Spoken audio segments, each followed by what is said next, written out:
Muito bem, internautas, nós estamos de volta com mais um podcast para falar dessa vez, não é sobre música, viu? Dessa vez nós vamos falar sobre dinheiro, sobre recursos públicos e é por isso que a gente convidou aqui o secretário executivo da Cefim, da Secretaria de Finanças de Goiânia, Lucas Moraes, para falar sobre esse assunto, viu?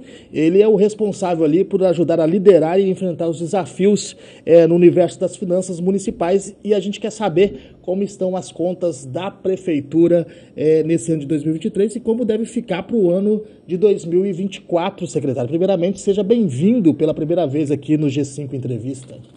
Obrigado, é sempre uma satisfação participar aqui com todos vocês, né, falando de um assunto que impacta todos nós, né, já dizia o velho ditado, né, tem duas coisas que nós temos certeza nesse mundo, é sobre a morte e que nós vamos pagar imposto, né, então seguimos nisso e discutindo uma passagem importante, né, que é a aprovação da reforma tributária, uma reforma que foi discutida durante 30 anos e que não valeu de nada, porque o texto aprovado na Câmara foi discutido apenas algumas horas.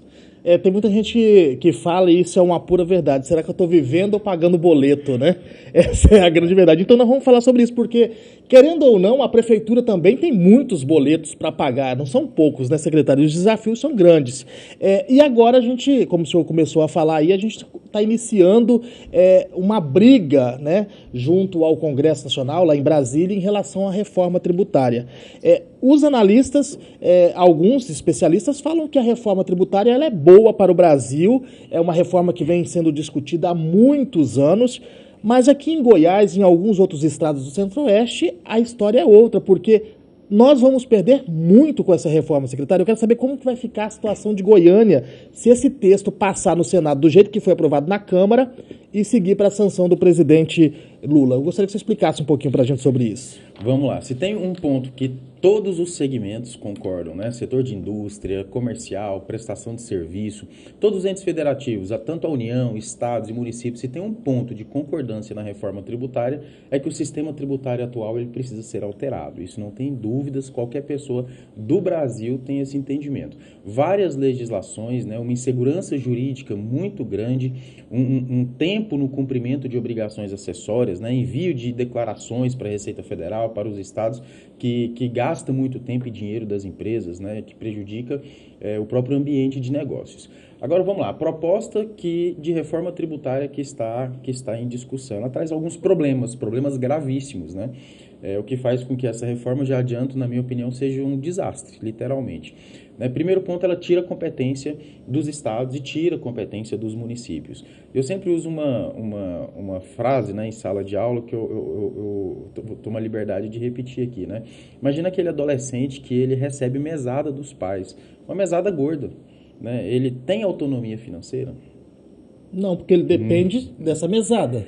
Exatamente, ele depende dessa mesada. E o principal ponto, a primeira ação que não agradar os pais vão cortar essa mesada. É simples assim. Ele até tem aquela mesada, mas ele não sabe quanto tempo dura e na maioria das vezes essa mesada tem que ser gasta onde os pais querem e não aonde ele quer. Ou seja, ele tem dinheiro, mas ele não tem autonomia financeira, né? É isso que está acontecendo com a reforma tributária. Tira-se a competência dos estados, a principal fonte de arrecadação, que é o ICMS, tira dos municípios a principal fonte de arrecadação, que é o ISS, que é o Imposto sobre Serviço, e leva isso para competência federal, uma maior concentração de carga tributária nas mãos do governo federal. Isso é um problema muito grande, mesmo que seja repassada a mesma quantidade, né?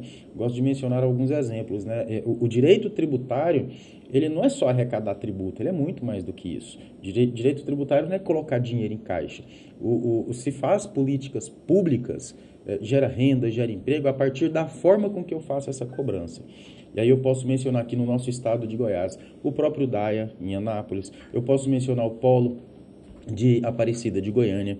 Todas essas empresas, elas vieram, se instalaram, geraram renda, geraram emprego, geraram mais pagamento de impostos, porque geraram venda de mercadoria, geraram prestação de serviço, geraram renda para a população, né, em razão da forma com que foi feita essa política tributária. Então, a partir do momento que se perde a competência de fazer essa gestão, se perde bastante, muito mais do que dinheiro.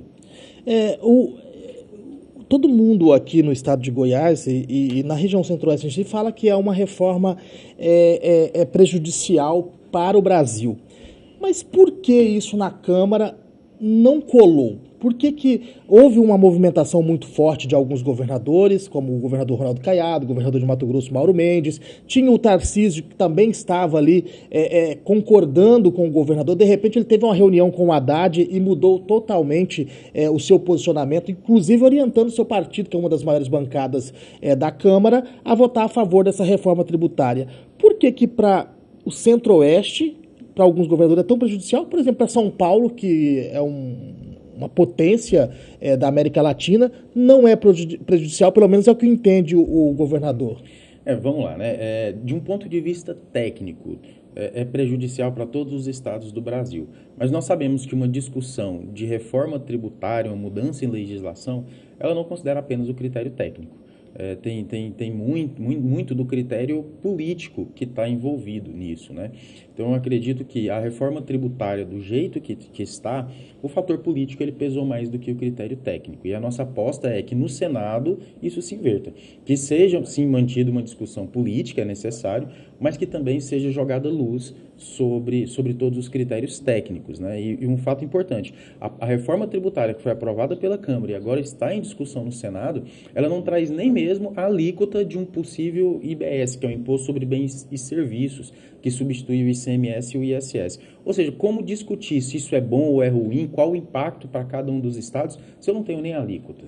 O senhor esteve em Brasília, o senhor participou de alguma reunião em relação à reforma? O que o senhor sentiu lá dentro ao ouvir as alegações do governo federal e também dos autores da proposta da reforma? Porque é uma reforma que se discute há muitos anos, né? Há cerca de 40 anos. Não deu para ajustar isso? O que eles respondem em relação a esse fato? Bom, por muitos anos, né?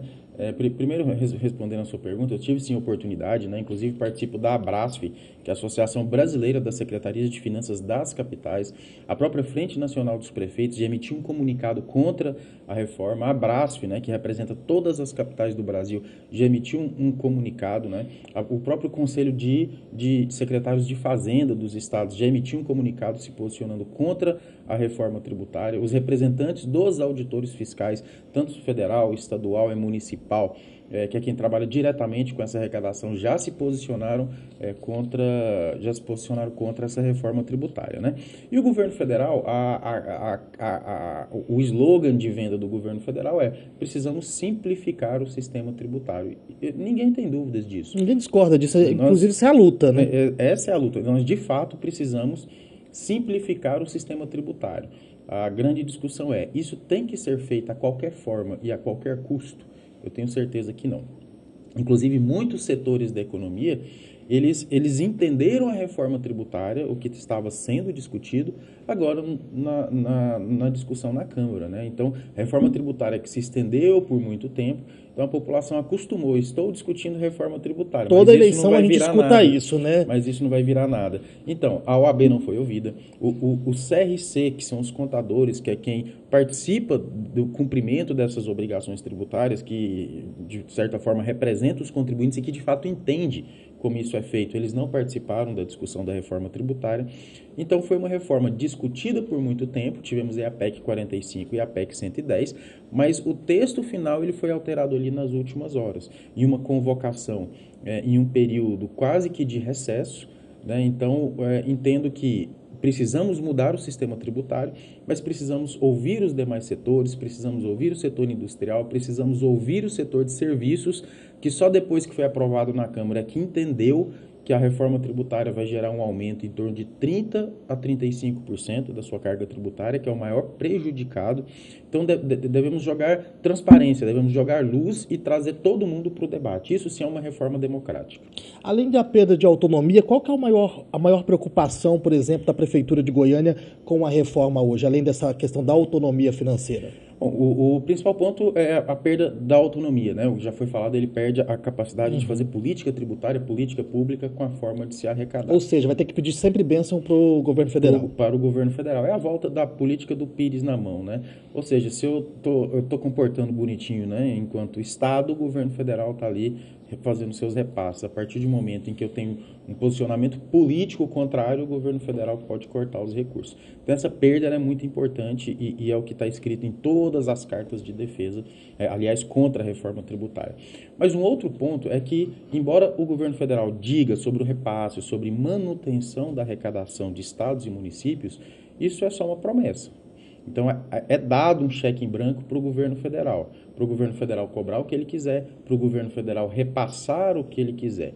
Criou-se a figura de um conselho deliberativo, um conselho federativo, onde serão decididos alguns pontos, em especial os repasses que serão para os estados e os repasses que serão para os municípios, né? Um conselho que com certeza terá uma maioria formada por membros da União. Então, embora tenha garantido a participação de estados e municípios, a União vai continuar com o poder de decisão, decidindo para onde enviar recurso, para qual estado e para qual município. E aí, de novo, perde-se o critério técnico e vai prevalecer o critério político. A questão é a seguinte, não sabe nem quem vai compor esse conselho ainda, não sabe quanto vai ser a alíquota, mas já se fala em um aumento de tributos. Isso é uma fala para causar pânico na população ou vai realmente ter esse aumento? Porque se a ideia era simplificar a questão tributária do país, no mínimo que se espera, secretário, é que pelo menos mantenha o que já está, né? A forma que existe, pelo menos, e não elevar o número de tributos, até porque já pagamos muito, né? E pagamos caro, igual o senhor falou. Não existe aquele que não paga, até do mais pobre ao mais rico, que não paga imposto nesse país. E aumentar isso, se fala em até 30% de carga tributária? Exato. Deixa eu ver a melhor forma que eu explico. É porque é difícil de explicar para quem está em casa, porque são assuntos muito técnicos. E eu acho que é talvez até por isso que a população ela ainda não tomou um posicionamento. A gente não vê uma ação popular muito elevada sobre o assunto. A gente vê as categorias, né? Empresários, associações, federações, enfim. Mas para a pessoa de casa, o senhor consegue explicar da melhor forma? Vamos lá. Simplificar pressupõe uma unificação de várias sistemáticas que existem hoje. Então, eu vou dar como exemplo o PIS e o COFINS, que são contribuições federais que incidem sobre o faturamento. Eu tenho, regra geral, 2 regimes. Eu tenho um regime que é chamado de cumulativo, que é aquele que eu faturei, aplica-se uma alíquota em cima, né? Que é o famoso lucro presumido. Quem está no lucro presumido paga sobre essa sistemática. Em resumo, ele não tem crédito e débito. Faturei, eu pago. Claro que a alíquota dele é mais reduzida, mas ele não tem crédito na entrada. Eu tenho o sistema não cumulativo, né? Que ele tem uma alíquota maior, mas na entrada ele tem crédito. Então eu tenho 2 regimes que correm paralelos, aqueles do lucro presumido e o do lucro real. Quando eu falo vou simplificar, eu venho e junto tudo. E falo, a partir de hoje não tem 2 regimes, né? A priori parece bacana, né? Você pega um boletim e paga aí, acabou. Regime só. Mas nós precisamos voltar um pouquinho no tempo e entender por que nasceram 2 regimes diferentes. Né, os dois, e a reforma tributária, ela traz apenas um regime não cumulativo. Ela entendeu, não, vamos trazer todo mundo para o regime não cumulativo. E o pior, vamos unificar a alíquota. Tem alíquota demais, para gente demais, cada um é uma alíquota diferente. Então vamos aplicar a mesma alíquota e o mesmo regime. Vamos trazer isso para uma indústria e vou trazer isso para um escritório de contabilidade. Né? Quando eu coloco a mesma alíquota no mesmo sistema, que é o regime não cumulativo, uma indústria, tudo que ela comprar, ela vai ter crédito. O escritório de contabilidade, também, tudo que ele comprar, ele vai ter crédito. A venda é a mesma alíquota, o crédito vai ser o mesmo do que ele comprar, certo? Ou seja, eles têm tratamento igual, certo? Certo. Errado. É aí que está o problema. Não? O que um escritório de contabilidade vai comprar? Materiais de contabilidade, para o escritório funcionar. Somente isso? E uma indústria? E depende da indústria, mas aí são produtos, né? Pronto, é isso que eu estou te dizendo, que uma coisa é ter uma carga tributária definida no papel. Mas quando eu coloco o regime não cumulativo e falo, não, a sua carga tributária ela é a mesma, porque a sua saída ela é a mesma. Mas eu venho de cá e falo, mas vocês dois também são iguais, vocês dois têm crédito. Eu não posso comparar o crédito de uma indústria com o crédito de um escritório de contabilidade, com um escritório de advocacia, com uma empresa de marketing digital. Mas eu falo o tamanho disso, né? Por quê? Porque eu não tenho crédito. Regra geral, eu não tenho crédito. Eu sou uma empresa de prestação de serviço. O que eu faço? Na hora que eu pego uma indústria com uma carga tributária de 15, com crédito, com uma carga tributária de 30 e um crédito de 15, a alíquota efetiva dela é 15. Na hora que eu pego, por exemplo, uma empresa de marketing digital, que regra geral, ela consome, o consumo é apenas ativos imobilizados, ela não compra para revender. Mesmo que a lei garanta crédito, ela não tem crédito, ela não compra todo dia para revender. Então, é como se eu tivesse uma carga de 30, eu tenho ali 2% de crédito. Então, a minha alíquota real é de 28%. E aí sim nasceu a discrepância. Eu não estou tratando todos de maneira igual, porque o dia a dia de uma empresa de marketing digital, de contabilidade, de um escritório de advocacia, ele é diferente do dia a dia de uma indústria. Então, no caso, vem a reforma e deixa isso tudo igual. Igual. E aí nasce um ditado muito famoso, né, lá como eu garanto a igualdade? Tratando cada um de acordo com as suas desigualdades. Então, todo mundo é a favor de simplificar, mas eu tenho que obedecer às individualidades, às peculiaridades de cada um dos segmentos. Então, eu preciso entender que a indústria se porta de um jeito, os comércios se porta de outro, o setor de serviços se porta de outros. Então, a maior loucura tributária é eu vir juntar todo mundo no mesmo pacote e dizer, a partir de agora a sistemática é a mesma, a alíquota é a mesma. Isso é justamente fazer o contrário. Isso é justamente tratar eles de forma diferente. Por quê? Porque quando eu jogo isso na contabilidade, um tem crédito, o outro não tem. Um tem uma folha de pagamento muito grande, o outro não tem folha. Eu tenho empresas que não têm folha, não tem carga tributária com folha. Então, eu preciso entender essas individualidades. Mas isso, por exemplo, a empresa que não tem folha, ela já não entra num regime específico, que é o MEI, por exemplo? Mas aí ela não entraria nesse sistema de 28. Depende muito, né? Porque, por exemplo, o MEI, ele só pode faturar até R$81 mil no ano. Então, nós sabemos, por exemplo... E ter um funcionário, se eu não me engano. E ter um funcionário. Então, é uma sistemática à parte. Mas eu tenho empresas que faturam milhões e que não têm folha, ou uma folha muito baixa. Por exemplo, alguns escritórios de advocacia, em que os associados, eles são... em que todos os advogados, eles são sócios do escritório. E esse entraria... Eu não tenho folha e o principal, eu não tenho insumo para ter crédito. Só serviço. Então, aquela carga tributária final, ela é real. Quando eu jogo isso numa indústria, aquela carga tributária final, ela é fake. Por quê? Porque eu tenho um crédito gigantesco do lado de cá. Então, por isso, o setor de prestação de serviços, ele é o mais prejudicado. Pode falar que tem um benefício fiscal escondido dentro dessa proposta.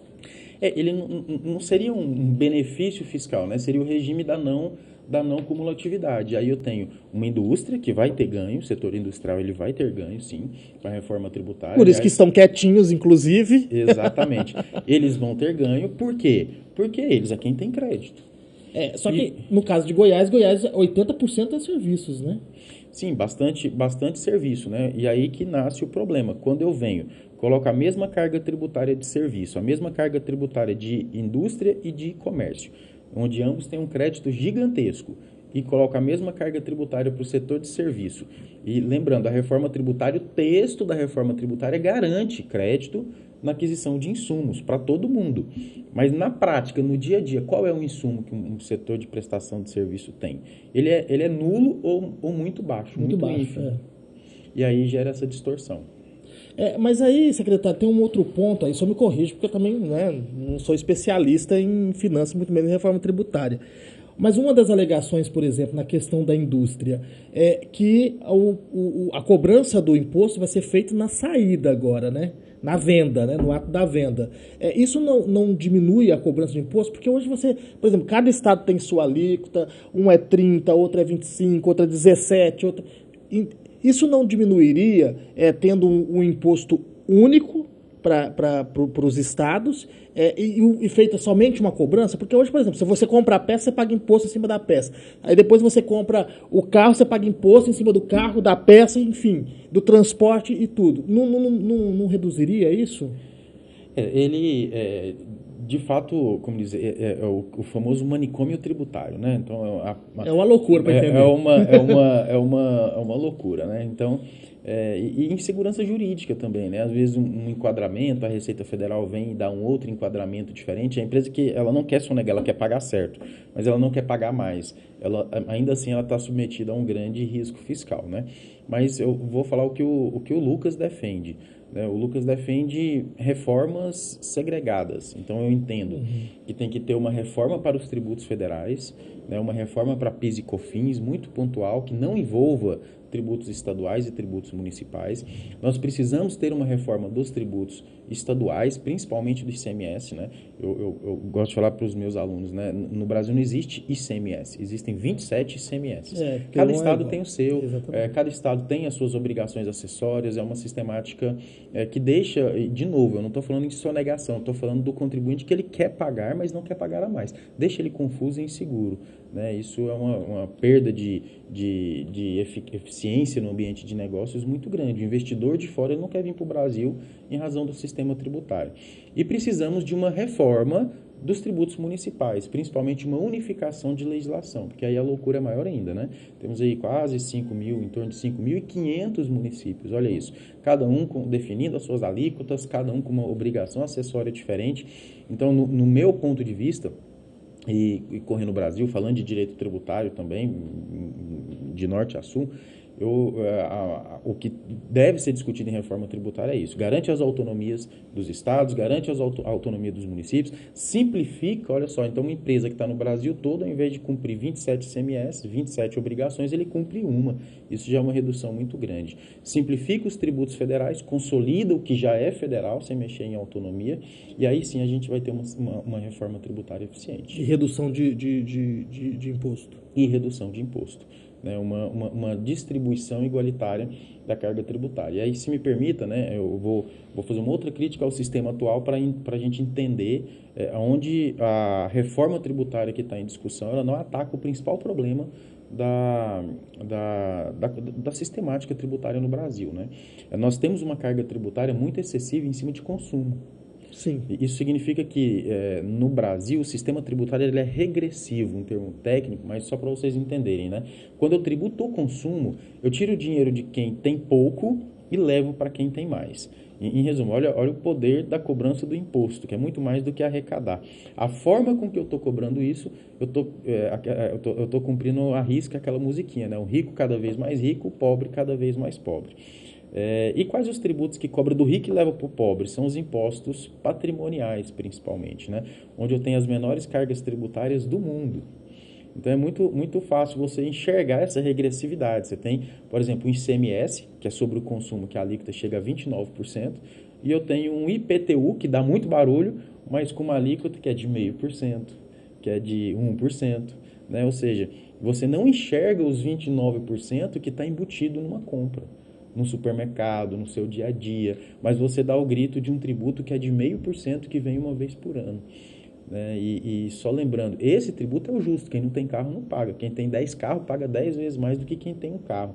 Então ele cobra mais de quem tem mais, um IPTU, um IPVA, a própria distribuição de lucros no Brasil que é isento. Então, uma das minhas maiores cargas tributárias é sobre a folha de pagamento. Nós mandamos um recado para o resto do mundo. Nós mandamos um recado. Nós olhamos para aquele que levanta cedo ali, pegando um ônibus, né? E olhamos ali um banqueiro que vive de distribuição de lucros, eu estou falando de bilhões, e nós olhamos para aquele ali que está no ônibus pela manhãzinha, ralando, e falamos, é você que vai carregar o piano. Porque aquele ali não precisa descansar, ele nasceu privilegiado. O sistema tributário manda esse recado para o mundo. Né? A folha de pagamento, de novo, é uma das maiores cargas tributárias do mundo, é sobre a folha. E quando eu pego sobre distribuição de lucros, eu tenho uma das menores do mundo. Quando eu olho Brasil, tributação sobre o consumo, é uma das maiores do mundo. Quando eu olho tributação sobre o patrimônio, ela é uma das menores do mundo. É por isso que no Brasil você ser empresário, você ser ter uma pequena empresa, você tem que ser um artista, né? Exatamente. Você tem que ser um artista, porque é muito difícil. É difícil, né? E o que entristece em termos de reforma, né? É que em momento nenhum se discutiu isso. Ou seja, isso parece um consenso, eu acho que muito por falta de compreensão das pessoas, né? Isso parece um consenso. Ou seja, não, isso está tudo certo. É quem pode menos quem vai carregar o piano, quem pode mais, ele é um privilegiado, né? E vemos a reforma tributária agora. Quem ganha com isso? A indústria e o setor bancário. E as pessoas acostumaram, né? Querendo ou não, acostumaram, porque é aquela história assim, eu vivo assim, a síndrome de Gabriela, né? Eu nasci assim, você assim, sempre assim, né? Não é isso? É isso. E aí, quando se fala... Porque se a população acordasse para isso, essa reforma já tinha acontecido há muito tempo. O senhor pode ter certeza disso. Exatamente. Mas assim, se me permite um desabafo, né? Nós precisamos melhorar muito em termos de discussão, né? Eu vou dar um exemplo até pessoal, né? Outro dia, o governo federal fez uma tentativa, né, de se cobrar contribuição previdenciária sobre a Uber, né? Esse é um problema muito grande. E eu também repito inclusive isso. Falou que se não quisesse podia sair do Brasil, né? Inclusive podia sair do Brasil, né? E ela falou, vou sair do Brasil, né? E eu vi uma quantidade muito grande de pessoas defendendo a Uber, né? Dizendo o seguinte, mas a Uber ela vai sair do Brasil, o governo federal, né? E eu não gosto de envolver política, eu estou analisando o termo muito, a situação de forma muito técnica, né? Mas a Uber no Brasil ela trouxe um problemaço, né? Por quê? Porque eu tenho vários motoristas, milhões, que eles são MEI, microempreendedores individuais. Pela lei, ele traz uma contribuição previdenciária irrisória, ínfima, e ele entra para dentro do regime geral de previdência social, com um valor que o que ele contribui não paga a previdência dele ali na frente. Né, que estão fazendo. Não paga a previdência dele ali na frente, não paga em caso de acidente, não banca um auxílio-doença, uma aposentadoria por invalidez, mas eu estou jogando milhões de pessoas dentro do regime previdenciário. O que eu estou dizendo com isso? Que todo mundo, qualquer brasileiro que abre uma empresa no Brasil e que ele tem folha, ele arca com uma carga tributária em torno de 20% a 25% sobre a folha. Mas vem uma empresa de fora, que tem um dos maiores lucros do mundo, coloca milhões de pessoas dentro do nosso regime previdenciário, que precisa ser bancado por quem aqui contribui, leva o lucro para fora e quando o governo tenta fazer alguma coisa, ele apanha. Né? Ou seja, e ele apanha daquelas próprias pessoas que estão com a aposentadoria ameaçada, em razão disso. Então, poucos brasileiros entenderam que a Uber no Brasil ameaça a aposentadoria dele. E saíram em defesa da Uber, eles enxergaram a curto prazo. Não, mas peraí, eu quero um motorista, eu não posso sair daqui do Brasil. Mas não houve essa discussão. Peraí, mas a Uber no Brasil, eu vou aposentar do jeito que está, sem ela contribuir? É justo todos os brasileiros contribuírem ao ter a sua empresa, ao ter sua folha de pagamento e uma multinacional específica? O que eu percebo, secretário, é que essas empresas e até mesmo essas que atuam na questão das redes sociais, com a regulamentação da mídia, por exemplo, das redes sociais, é que elas trabalham com medo das pessoas. Por exemplo, para o cidadão comum que não trabalha no Uber, mas que usa a Uber, por exemplo, ele acha que vai aumentar o valor da viagem. Um ponto, que vai virar aquele táxi, né, de plataforma. Já quem trabalha como motorista acha que vai ganhar menos por causa da questão do imposto. Então isso gera um pânico e um medo na sociedade de pagar mais e ter que pagar tributo, porque quando fala imposto no Brasil todo mundo se revolta, porque ninguém aguenta mais pagar imposto. Mas, na verdade, quem está ganhando com isso somente é a Uber, por exemplo, né? É a que mais ganha, porque ela não tem folha de pagamento, ela não tem funcionário, ela não tem carro. Ela não tem carro, gente. Exatamente. Quem custeia é o próprio motorista. Então, ela ganha milhões sem ter um veículo na rua, sem ter um funcionário na rua e não paga imposto. Um risco ínfimo, né? Acontece um acidente na rua, o prejuízo é 100% do motorista, ela não compartilha o risco com o motorista, né? Te obriga a pagar seguro para se livrar, né? Exatamente. Porque poderia ter um plano de seguros, né? A própria plataforma para poder assegurar os motoristas, tanto em caso de acidente quanto de patrimônio, e simplesmente fatura milhões, enfim, e dá um pouquinho pro povo. É isso. Então, essa discussão ela tem que acontecer, né? A sociedade ela tem mudado de forma muito rápida, né? Esse final de semana dando aula e levantamos uma questão lá, né? Da novinha lá do OnlyFans que fatura alguns milhões por mês, por ano, né? Como essa novinha está pagando imposto, né? A legislação alcança ela, né? Aquela doméstica que está ali, né? Levanta todo dia, rala, a legislação enxerga ela e fala, você tem que contribuir. E aquela novinha lá, né? Que independente do que ela está fazendo, mas ela está faturando milhões. Como a legislação enxerga isso? Como a legislação enxerga uma Netflix? Como a legislação enxerga um serviço de armazenamento de dados na nuvem? Influencers, por exemplo. Um influencer, né? Todo mundo hoje Movimenta contrata... bilhões. Todo mundo hoje paga uma mensalidade lá que seja no Xbox, né?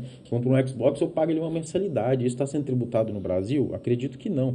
Quantos os famosos joguinhos, né? O joguinho do foguetinho que está na moda aí, né? E eu não vou entrar no mérito do jogo, mas eu estou falando de parte tributária. Como isso está sendo pago? A legislação alcança isso, são alguns milhões. Casas de apostas, né? São Paulo está fazendo um movimento muito grande para tributar as casas de apostas. Ninguém está pagando imposto. Essas plataformas de apostas também, que são do exterior, isso. também não pagam imposto. Não paga. Todas no exterior, todas vindo aqui, pegando o dinheiro do Brasil, levando esse dinheiro para fora. Eu estou falando de bilhões, não é nem milhões. E a legislação hoje não alcança. Ou seja, quem está carregando o piano literalmente é a classe baixa, aquela que está ali trabalhando no dia a dia, ralando como empresa, né, tentando fazer uma entrega ali do lado, carregando uma mochila nas costas, né, mas as grandes multinacionais, elas não têm recolhido impostos, justamente porque a legislação não alcança. Voltando só ao assunto aqui, a gente está chegando ao final da nossa entrevista, da reforma tributária, agora ela está no Senado. O senhor acredita que lá no Senado, da forma que está, ela não passa, ela volta para a Câmara? Eu acredito sim, que ela não passa, né? E tem um ponto importante, né? Por que ela não passa? Explica pra gente. Vamos lá. A Câmara, né? Isso está na Constituição, a Câmara ela é um representante do povo. Eu entendo que o povo ele não teve a participação que deveria em termos de reforma tributária, até pela forma com que a reforma foi conduzida, né? Ela foi conduzida para que o povo exatamente não participasse. Eu falo povo, não é só o cidadão como um todo, né? Mas eu falo os conselhos, o Conselho Federal de Contabilidade, eu falo a OAB, eu falo todos os representantes, a classe de auditores de tributos, que é quem está ali no dia a dia da arrecadação, que entende. Então, eles não participaram. Quando vai para o Senado, né, por lei, na Constituição, o Senado representa os estados. E agora sim nós temos o nosso governador Ronaldo Caiado, o nosso prefeito Rogério Cruz, que tem levantado a bandeira contra a reforma tributária. O presidente da Frente Nacional dos Prefeitos, né, que é o prefeito de Aracaju, Edivaldo Nogueira, tem dado várias entrevistas, várias cartas têm sido entregues, tem sido feito um trabalho de corpo a corpo, tanto pela Abraço quanto pela Frente Nacional dos Prefeitos, para tentar explicar a reforma tributária. Não é tentar convencer do contrário, mas tentar convencer. Peraí, a discussão não é só política, ela tem um impacto no dia a dia de todo mundo e a gente precisa jogar luz em cima disso tudo. Então esse trabalho tem sido feito, mas principalmente pelo fato de que os senadores que ali estão representam os estados e que todos os estados do Brasil eles são prejudicados. Tá ok. Secretário, nós estamos chegando ao final. O assunto é complexo, mas é interessante. Foi muito bacana recebê-lo por aqui. Eu quero deixar o microfone aberto para que o senhor possa se posicionar. Se tem alguma coisa que a gente deixou de perguntar aqui, o momento é agora para o senhor poder explicar para o pessoal de casa. Tá, eu acho que falar de direito tributário exige muito tempo, né? E amplo, né? É um assunto complexo, né? É uma pena que a população como um todo não se interesse por isso, né? E eu repeti aqui durante a minha fala várias vezes o quanto que a forma de se cobrar imposto ela impacta no dia a dia, né? Ela é o que vai garantir renda, vai garantir emprego, ela vai garantir uma indústria ali na sua cidade. Mas isso é uma indústria na minha cidade. Vai garantir o que tem na sua dispensa, inclusive. O que eu tenho a ver com isso? Você tem a ver com isso que tendo uma indústria você tem emprego, né? Mas eu já tenho emprego, tá bom, você já tem emprego, mas você vai ter um emprego melhor, porque agora vai ter mais pessoas precisando de mão de obra. E no final das contas vai garantir o pão na mesa, né? É verdade que, só antes de a gente encerrar, vai impactar muito isso. O governo fala que não, o governo federal, impactar muito na cesta básica, no preço da cesta básica, vai mesmo? Ou isso é só para causar um pânico? Não, a reforma tributária ela traz algumas exceções, né? E uma delas é uma carga tributária reduzida para produtos da cesta básica. Então isso é um fake news, na verdade. Exatamente, mas assim, a gente tem que deixar claro assim, do que é o básico hoje, né? O básico hoje é comer um pão, é uma manteiga, um papel higiênico, né? Então, eu entendo que um celular é o básico hoje, né? Hoje, se você não tem um celular minimamente Você não consegue um razoável emprego. nas suas mãos, você não consegue um emprego, você está fora do mundo, né? Hoje tudo acontece no mundo digital, né? Isso não é visto como um básico, né? Ter um computador em casa, um notebook, é o básico? É o básico. Tem internet em casa? Tem é o básico. internet em casa, é básico? É básico. Isso não é visto como produtos de cesta básica, né? Então, o conceito de básico, ele vem para aquele cidadão para ele sobreviver, não para ele prosperar, o que está errado.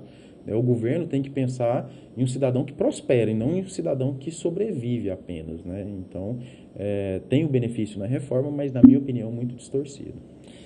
Muito bom, eu quero já deixar o espaço aberto para o senhor voltar aqui, que o assunto é bom. Eu gostei do senhor, viu? Obrigado. Rapaz, porque não é qualquer um que sabe, consegue falar e transmitir sobre tributos, imposto, cobrança de tributos para a população, não. É difícil entender, isso é bem claro nisso, bem didático. Tem conhecimento técnico, mas passar... Consegue passar com Mas é clareza. professor, né? Ah, é professor, verdade. Entendi. Eu que agradeço e estou à disposição, sempre que precisar, estamos por lá. Obrigado. E para você que nos acompanha, você sabe, até o nosso próximo encontro.